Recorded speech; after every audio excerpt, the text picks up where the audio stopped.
ஹாலிடேஸ்னாலே அது நம்ம ஜிடி ஹாலிடேஸ் தான்.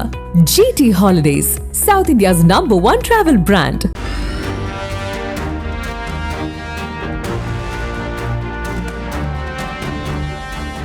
காங்கிரசின் கூட்டணி ஆட்சி கோரிக்கை தமிழகத்தில் அதிர்வலைகளை உண்டாக்கி இருக்கும் நிலையில் இந்தியாவில் எந்தெந்த மாநிலங்களில் கூட்டணி ஆட்சி நடக்கிறது, தென் மாநிலங்களின் நிலை என்ன என்பது பற்றி அலச இணைகிறார் எமது சிறப்பு செய்தியாளர் சலீம். சட்டமன்ற தேர்தலுக்கு ரொம்ப கிட்ட வந்துட்டோம். சட்டமன்ற தேர்தலுக்கு பற்றி பேச்சுக்கள் ஆரம்பிக்கும் போது சலசலப்பு இல்லாத கூட்டணி திமுக கூட்டணி தான் அப்படின்னு சொல்லி பெருமையாக பேசினாங்க. ஆனால் இப்போ அதிகமான சலசலப்பு அங்கே தான் ஏற்படுகிறது. அதற்கு காரணம் காங்கிரஸில் முக்கியஸ்தர்கள் சிலர் அதிகாரம் வேணும், நீங்கள் வந்து கவர்மெண்ட் ஃபார்ம் பண்ணுறதுல எங்களுக்கும் மந்திரி பதவி கொடுங்க, மக்கள் சேவைக்காக கேட்குறோம் அப்படின்னு சொல்லி கேட்குறாங்க. சீட்டுகளை அதிகப்படுத்தி கொடுங்க அப்படின்னு சொல்லி கேட்குறாங்க. இதன் காரணமாக அதிர்வலைகள். சரி, யாரெல்லாம் இன்னும் முடிவு பண்ணல அப்படின்னு சொல்லி பார்க்கும்போது தேமுதிகவை பொறுத்தவரை யார் கூட கூட்டணி அப்படிங்கிறத இன்னும் தெளிவுபடுத்தலை. எல்லா தொகுதிக்கும் அவங்க விருப்ப மனு வாங்கியிருக்காங்க. அது மட்டும் இல்லாமல் இன்டர்வியூ டேட்ஸும் சொல்லிட்டாங்க. ஒருவேளை தனியாக நிற்க போகிறாங்களா, இது ஒரு கேள்வி இருக்குது. இரண்டாவது, ஓபிஎஸ் அவர்கள் தன்னுடைய நிலைப்பாட்டை தெரிவிக்கவில்லை. ராமதாஸ் அவர்கள் தன்னுடைய பாமகவினுடைய நிலைப்பாட்டை இன்னும் தெரிவிக்கவில்லை. விஜய் கட்சியோடு யாரெல்லாம் கூட்டணி போவாங்க? விஜய் தான் முதல்ல இந்த பேச்சே ஆரம்பிச்சது, என் கூட வாங்க, நான் ஆட்சியிலையும் பங்கு தரேன் அப்படின்னு சொல்லிட்டு. ஆனால் இன்னும் விஜய் கூட எந்த கட்சியும் போய் சேரவில்லை. அவரும் தனித்து களமாடுகிறார். இப்படி பரபரப்பாக இருக்கும்போது திமுக கூட்டணியில் தான் சலனமே இல்லை, எந்த சலசலப்பும் இல்லாமல் அப்படியே இருந்தது. ஆனால் தற்பொழுது உச்சக்கட்டத்தில் அந்த கூட்டணியை பற்றித்தான் தினந்தோறும் செய்திகளில் வந்து கொண்டிருக்கிறது. காங்கிரஸ் கட்சியில் குறிப்பாக மாணிக்கம் தாகூர் அப்படிங்கிற சாதாரணமாக ஒரு எம்பியாக அவரை பார்க்க முடியாது. ஏன் அப்படின்னா, ராகுல் காந்திக்கு நெருக்கமானவர் மாணிக்கம் தாகூர். அவர் ராகுல் காந்தி எந்தெந்த போராட்டத்தில் டெல்லி வட இந்தியாவில் கலந்துக்கிறாரோ அவங்க எல்லாமே மாணிக்கம் தாகூரை பார்க்க முடியும். அது மட்டும் இல்லை, ஒரு நெருங்கிய நண்பரை போல் அவர் அங்கே இருக்கிறார். ராகுல் காந்தி டீமில் மிக முக்கியமானவர் மாணிக்கம் தாகூர். அவர் தான் பேசுகிறார். அவர் என்ன சொல்கிறார் அப்படின்னா, திமுக அமைச்சர்கள் பேச்சிற்கு கண்டனம் தெரிவிப்பதும் ஆட்சியில் பங்கு வேணும் அப்படின்னு சொல்லி கேட்குறதும் உச்சபட்சமாக அவர் தான் பேசிக்கொண்டிருக்கிறார். காங்கிரஸ் கட்சியை பொறுத்தவரை அவங்களோட மேலிட பொறுப்பாளரும் பேசுகிறாங்க. காங்கிரஸ் கட்சிக்கு என்ன கோவம்னா, நாங்கள் கமிட்டியெல்லாம் போட்டவங்க கூட்டணி பேசி சீட்டு எங்களுக்கு எத்தனை வேணும்னு சொல்லி கேட்குறதுக்கு 2 மாதத்துக்கு மேலே ஆயிடுச்சு. கிட்டத்தட்ட 3வது மாதத்தில் நின்று கொண்டிருக்கிறோம். திமுக எங்களை பேசவே கூப்பிடல, எங்களுக்கு கோவம் இருக்குமா இருக்காது அப்படின்னு சொல்லி. திமுக டேட்டெல்லாம் சொல்லிட்டாங்க, இந்த டேட்டில் நாங்கள் உங்களை பேச கூப்பிடுவோம், இந்த டேட்டுக்குள்ளே ஃபைனலைஸ் பண்ணுவோம் அப்படின்னு சொல்லி எல்லாம் சொல்லிட்டாங்க. 22 ஸ்டார்ட் பண்ணிவிடுவோம் பேச்சுவார்த்தை இப்படிலாம் சொன்னாலும் காங்கிரஸ் கட்சி அதிகமான தொகுதிகளை குறிவைக்கிறது. திமுகவிற்கும் இது தெரியும். காங்கிரஸ் கட்சி மந்திரி பதவியில் எங்களுக்கு வேணுன்றாங்க, திமுகவிற்கு அது தெரியும். ஒருவேளை அதனால தான் திமுக கடைசியில் டீல் பண்ணிக்கலாம் அப்படின்னு சொல்லி விட்டு வச்சிருக்காங்களா அப்படின்னு சொல்லி அரசியல் வட்டாரங்களில் பேசிக்கிறாங்க. இது இப்படி இருக்க காங்கிரஸ் கட்சியினுடைய மாநில தலைவர் செல்வ பெருந்தகை என்ன சொல்கிறார் அப்படின்னா, அந்த மாதிரி மாணிக்கம் தாகூர் பேசுகிறதெல்லாம் கூட சரியில்லை.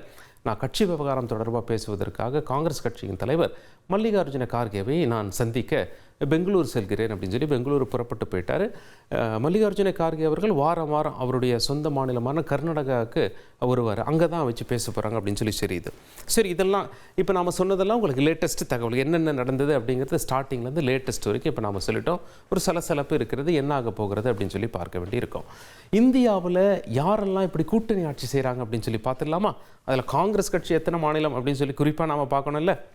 சரி, இந்தியாவில் அதிகமாக கூட்டணி கட்சிகளை மந்திரி சபையில் சேர்த்துக்கொள்வது பாஜக தான். உதாரணத்துக்கு பாருங்க, ஆந்திராவில் சந்திரபாபு நாயுடு அவர்கள் மிகப்பெரிய வெற்றி பெற்றார். தெலுங்கு தேசம் கட்சி ஜனசேனா கட்சிக்கும் பாஜகவையும் கூட வச்சிருக்கார், அதிகாரத்தை பகிர்ந்து கொடுத்திருக்கார். ஆனால் சந்திரபாபு நாயுடு அவர்களுக்கு டெல்லியில் லாபம் இருக்கிறது, மத்தியில் பாஜக ஆட்சியில் இருக்கிறதுனால அங்கேயும் மந்திரி பதவி சந்திரபாபு நாயுடு அவர்களுக்கு இருக்கிறது. அந்த கட்சியை சேர்ந்தவங்க வச்சுருக்காங்க. So mutual give and take. மாநிலத்தில் உங்களுக்கு நான் அதிகாரம் தரேன், மத்தியில் எனக்கு நீங்கள் அதிகாரம் தாங்க, கூட்டணியில் தேர்தலை சந்திக்கலாம் அப்படின்னு சொல்லி சந்திரபாபு நாயுடு அவர்கள் ஆந்திராவில் அந்த அதிகார பகிர்வை செய்திருக்கிறார். பீகாரில் நிதிஷ்குமார் பாஜகவுடன் சேர்ந்து பயணிக்கிறார். மற்ற இதர கட்சிகளும் அவங்க கூட வச்சுருக்காங்க. அங்கேயும் அதிகார பகிர்வு என்பது நமக்கு தெரியும். நிதிஷ்குமார் ஒரு ஸ்ட்ராங் லோக்கல் ஃபேஸாக பார்க்கப்படுகிறார். மகாராஷ்டிராவை பொறுத்தவரை பாஜக ஏற்கனவே இருந்த 2 கட்சிகள் உடைபட்டு அந்த உடைந்த கட்சிகள் வந்து சேர்ந்தாங்க. அது யார் அப்படின்னு சொல்லி பார்க்கும் பொழுது ஏக்நாத் ஷிண்டே அணியும் தேசியவாத காங்கிரஸ் கட்சியில் அஜித் பவார் அணியும், சிவசேனாவை பொறுத்தவரை ஏக்நாத் ஷிண்டே, இவங்களை அழைச்சி இவங்களுக்கும் அதிகாரத்தில் பங்கு கொடுத்து பாஜக அங்கே ஆட்சி நடத்தி வருகிறார்கள். இதே போல் வட கிழக்கு மாநிலம் அப்படின்னு சொல்லி பார்க்கும்போது 3 மாநிலம் சொல்லலாம். மேகாலயா, நாகாலாந்து, மற்றும் சிக்கிம், நம்ம எந்த மாநிலத்தை தட்டுறோமோ அது இங்கே மேப்பில் மார்க் ஆகிடும். அதை நீங்கள் நல்லா தெளிவாக பார்க்கலாம். அந்த மாநிலத்தினுடைய லொக்கேஷனையும் நீங்கள் பார்க்கலாம். இப்படியாக அங்கே கூட்டணி ஆட்சி நடைபெறுகிறது. உத்தரப்பிரதேசத்தில் பாஜகவிற்கு சோலோ மெஜாரிட்டி, தனிப்பெரும்பான்மையில் ஆட்சி பண்ணாலும் கூட்டணியில் நெருக்கமாக இருக்கிறவங்களுக்கும் அவங்க பதவிகளை கொடுத்துருக்காங்க, அப்னாதளம் உள்ளிட்ட கட்சிகளுக்கு. இப்படியாக ஜார்க்கண்டில் வந்து இதெல்லாம் வந்து பாஜக கூட்டணி ஆட்சி செய்கிறது. காங்கிரஸ் கட்சி அப்படின்னு சொல்லி பார்க்கும் பொழுது அவங்க ஆட்சியில் இருப்பது என்பது ஒரே ஒரு மாநிலம் தாங்க இந்தியாவில் கூட்டணி ஆட்சி செய்யுது. மற்றபடி சோலோ ஆட்சி செய்கிறாங்கன்னு வச்சுக்கோங்களேன். நம்ம சவுத் இந்தியாவில் கர்நாடகா நீங்கள் எடுத்துக்கலாம், தெலுங்கானா எடுத்துக்கலாம், காங்கிரஸ் கட்சி சோலோவாக ஆட்சி செய்கிறாங்கப்பா. பிஜேபி அந்த மாதிரி நிறைய மாநிலத்தில் ஆட்சி செய்கிறாங்க. நீங்கள் டெல்லி எடுத்துக்கலாம், குஜராத், ராஜஸ்தான், ஹரியானா, மத்திய பிரதேஷ், இங்கெல்லாம் பிஜேபி சோலோவாக ஆட்சி பண்ணுறாங்க. நம்ம சோலோ ஆட்சி பற்றி பேசலை, தனிப்பெரும்பான்மையில் ஆட்சி பற்றி பேசலை. எங்கெல்லாம் கூட்டணி வைத்து அதிகார பகிர்வு கொடுக்குறாங்களோ அதை பற்றி தான் நம்ம பேசுகிறோம்.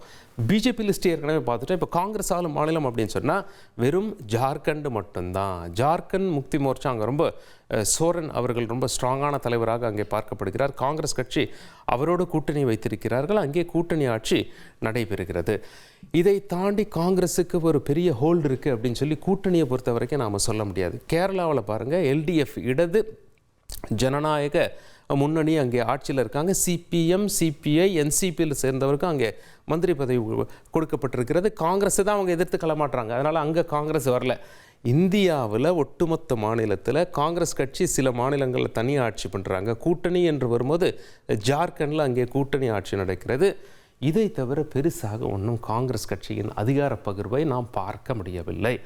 பாஜக அதிகார பகிர்வு மாநிலத்தில் செய்கிறாங்க அப்படின்னா, குறிப்பாக இப்போ சந்திரபாபு நாயுடு அவர்களுடைய எக்ஸாம்பிள் எடுத்துக்கிட்டால், மத்தியில் அவருக்கு ஒரு சில மந்திரி பதவிகள் கிடைக்குது, மாநிலத்தில் அவர் விட்டு கொடுக்கிறார்.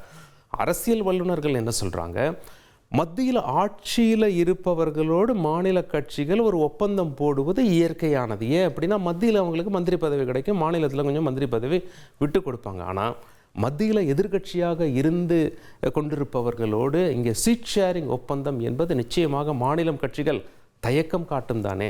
இதனால் மாநில கட்சிகளுக்கு மத்தியில் என்ன லாபம் இருக்கிறது என்ற கேள்வியை அரசியல் விமர்சகர்கள் முன்வைக்கிறார்கள். இந்தியாவில் காட்சிகள் இப்படித்தான் இருக்கின்றன.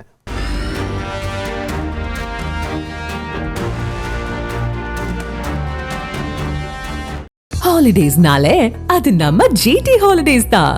GT holidays, south India's number 1 travel brand.